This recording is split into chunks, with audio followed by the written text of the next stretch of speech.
పండు చూడడానికి mini dragon fruit లాగా ఉంది కదా. నీటి ఎద్దడిని తట్టుకుని ఎడారిలో పెరిగే బ్రహ్మజముడు పండ్లు ఇవి. ఈ ఎడారి మొక్క ఔషధాల గని. డ్రాగన్ ఫ్రూట్ కంటే ఈ పండ్లలో ఎక్కువ పోషకాలు, ఔషధ గుణాలు ఉంటాయి. కాలేయ వ్యాధులు, క్యాన్సర్ వ్యాధి నివారణకు ఇవి ఉపయోగపడతాయి. ఈ పండ్లలో అమైనో ఆమ్లాలు, బీటా లైన్లు, ఫ్లేవనాయిడ్స్ వంటి యాంటీ ఆక్సిడెంట్లు ఉన్నాయి. ఇవి శరీరంలోని చెడు కొలెస్ట్రాల్ స్థాయిని తగ్గించడంలో మంచి సహాయకారి. ఈ పండ్లలో కార్బోహైడ్రేట్లు, విటమిన్లు, పీచు పదార్థాలు, కాల్షియం అధికంగా ఉంటాయి.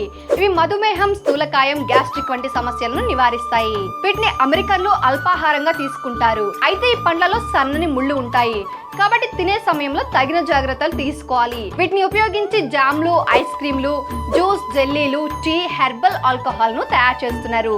జ్వరం నుంచి ఉపశమనం పొందడానికి, చర్మ సౌందర్యాన్ని పెంచుకోవడానికి, అల్సర్లు తగ్గించుకోవడానికి బ్రహ్మజముడు పండ్లు మంచి మెడిసిన్ అని మెక్సికన్లు నమ్ముతారు. ఫ్రీడమ్ యాప్ ని డౌన్లోడ్ చేసుకోండి. లింక్ బయోలో ఉంటుంది.